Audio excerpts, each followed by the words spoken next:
With the 2021-2022 NBA season right around the corner, I'm going to be giving my predictions for the regular season standings for the entire season. I'm going to be doing the Eastern Conference and the Western Conference in this video, and I will be getting right to it next. Hey guys, be sure to smash that like button as it helps push this video into YouTube's algorithm. Also, if you're new and you love the NBA, be sure to subscribe because this is a brand new channel where I'm going to be having hopefully multiple NBA videos per week, and we'll be going through the entire season, covering current events, historical events, all that good stuff. So make sure you subscribe. Let's get back to the video. Okay, so for the Eastern Conference, at number 15, I have the Orlando Magic going 20-62. So, all things considering, the Magic did have a decent offseason. Jalen Suggs and Franz Wagner are very good draft selections for them. They have a solid young core, and they could be an elite defensive team one day, but there's going to be growing pains this season. This is a very young team. There's some concerns with Jonathan Isaacs with his vaccine status, so we don't really know what's going to happen with the Magic this year. All we do know is that they're not going to be very good.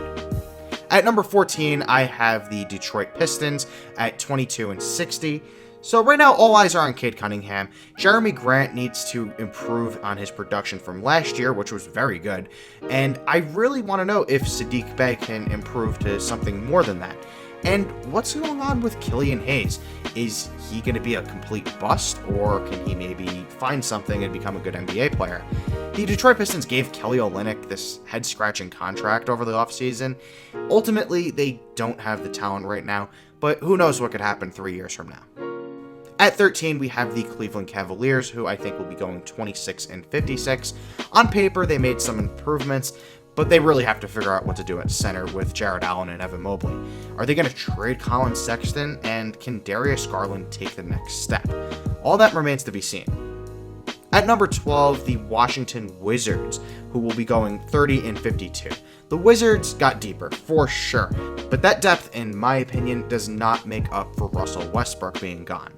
Bradley Beal won't take the COVID vaccine, which hurts the Wizards in some away games where he won't be able to play, but Beal will also be subject to frequent testing, which means there's a pretty good chance that he could test positive, even if he's asymptomatic, but he'll still have to quarantine and miss games.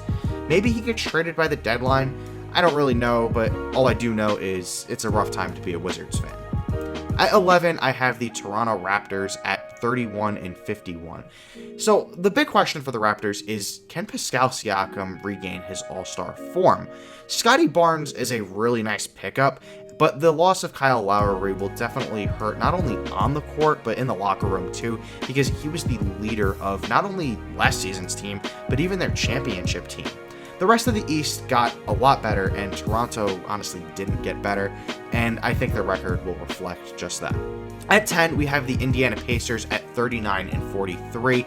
I think they're a dark horse playoff team, but the big question is, can Karis LeVert stay healthy? Can TJ Warren stay healthy? Are they going to trade Miles Turner? I think Rick Carlisle is a great coach, and I also think their draft pick Chris Duarte is a great pickup too. I would not be surprised if the Pacers finished as high as 7th in the East this season. I really think they can be that good, but ultimately I do think they will be at 10 because the answer could be no to some of those questions, and I think it will be no to some of them. At number 9, we have the Charlotte Hornets at 40-42. LaMelo Ball is going to be even better than last year, and they were the 4th seed before Gordon Hayward got hurt last year. But they did lose Malik Monk and Devontae Graham, which definitely hurts because they were a big part of what they were doing. And Kelly Oubre coming in is also a big question mark because he's super inconsistent. And with the East ultimately getting a lot better, I just don't think the Hornets have enough to get into that top 8. At number 8, we have the Chicago Bulls at 42-40. And honestly, they may have had the best offseason with acquiring DeMar DeRozan and Lonzo Ball. And Alex Caruso is going to bring a ton of energy off the bench. But the big question is, how do they fit together? One of the worst benches in the league by far, though, so that's going to be a bit of a struggle for them during the regular season because let's say there is an injury to someone. Let's say Zach LaVine gets hurt for a few games. You're going to have a tough time being able to back these guys up off the bench because they really don't have that there. At number 7, I have the Boston Celtics at 43-39. There are big questions at center with Al Horford and Enes Kanter, and are Schroeder and Richardson upgrades over Kemba and Fournier? I really don't think so. Jason Tatum and Jaylen Brown need to have a big year. That's what everybody knows. And if they do, I actually think this is somewhat close to their ceiling. They don't have the depth that they did in the past, and I think that's going to reflect on their record. At number 6, we have the Philadelphia 76ers at 45-37. This is a pretty controversial pick. Most people have them higher, but with the chaos going around, I don't even know what's going on with this team. The only major signing they had this offseason was Andre Drummond, who had beef with Joel Embiid in the past, and he showed last season for the Lakers that at some points he can hurt more than he helps. And a big question mark is Embiid's health. Is he going to be able to stay healthy? Because if he's not, they don't have a guy like Ben Simmons anymore who could help them stay afloat during games that he's out. I think the big thing about the Sixers is this whole Simmons situation. Whatever happens with him is going to really determine what happens with them this season. If he, let's say, sits out the whole year, yeah, I can see them finishing 6th. If they get a mediocre trade for him, I could see them finishing 6th. They're going to need to hit a home run with this trade, maybe swing a trade for a guy like Damian Lillard at the deadline. I don't even know if they can do that. They have to do something, and it's tough. It's a really, really tough situation for the Sixers, and I feel bad for Sixers fans. And at number 5, we have my New York Knicks at 48-38. If healthy, I think the Knicks can finish as high as 3. The Knicks' biggest issue last season was Elfrid Payton, and they've replaced him with Kemba Walker. Now, Elfrid was a good defender, don't get me wrong, but what they'll lose on defense is worth it for what Kemba brings on offense. Evan Fournier is a perfect piece offensively. They have the best second unit in the league overall, I would say. And the big question for me, though, is can Julius Randle replicate last season's production? And also, can Mitchell Robinson stay healthy for the whole year? I know he might not even make it for the start of the season, but once he comes back, is he going to be able to stay healthy? He's a massive part of their defense. The Knicks give 100% effort every single night. At number 4, we have the Miami Heat at 48-34. I think they're going to have the same record as the Knicks. I just think they'll beat them in the season series because Miami always beats the Knicks in the season series. As a Knicks fan, I know the Heat just for some reason just beat us during the regular season. I don't know why. But the Heat are also built for a playoff run, not so much the regular season. So while they might be a better team than the teams above them, they're not going to be better in the regular season. Kyle Lowry and PJ Tucker make their already good defense even better.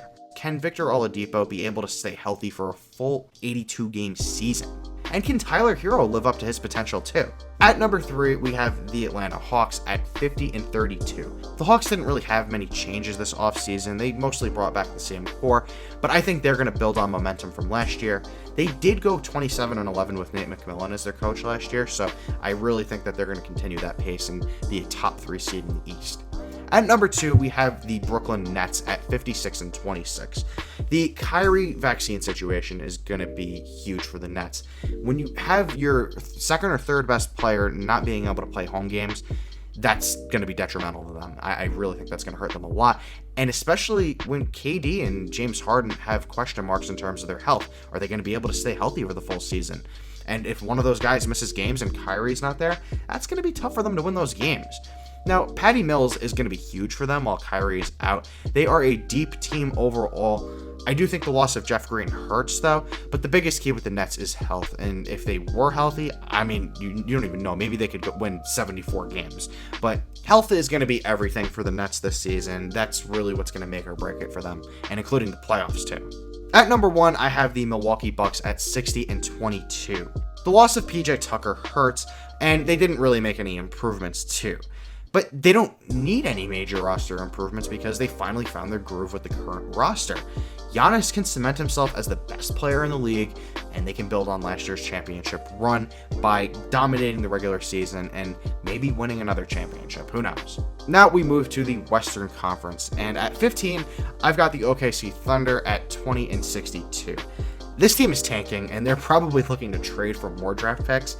The Josh Giddey draft pick really didn't make sense to me, especially with Shea on the roster. Trey Mann was a good draft choice, though, but the Thunder aren't going to be very good this year.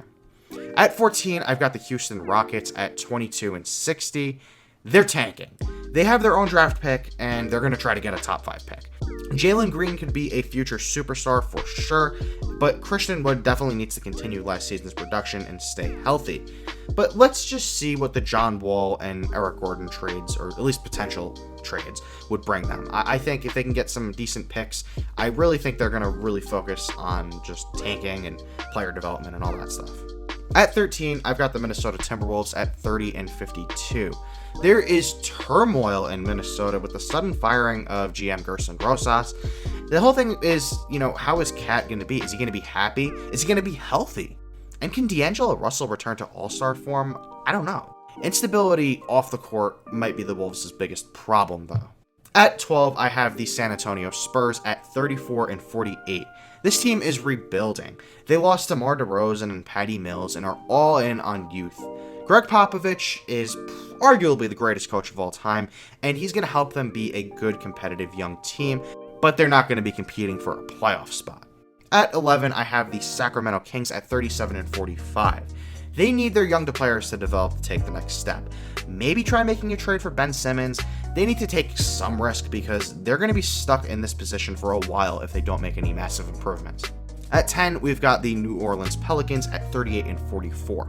They replaced Lonzo with Devontae Graham, who might add a little bit more scoring, but he's not the defender Lonzo is. Valanciunas is a small upgrade over Steven Adams, but the big question is, can Zion continue his all-star play? Can he and Brandon Ingram fit together and form a great duo?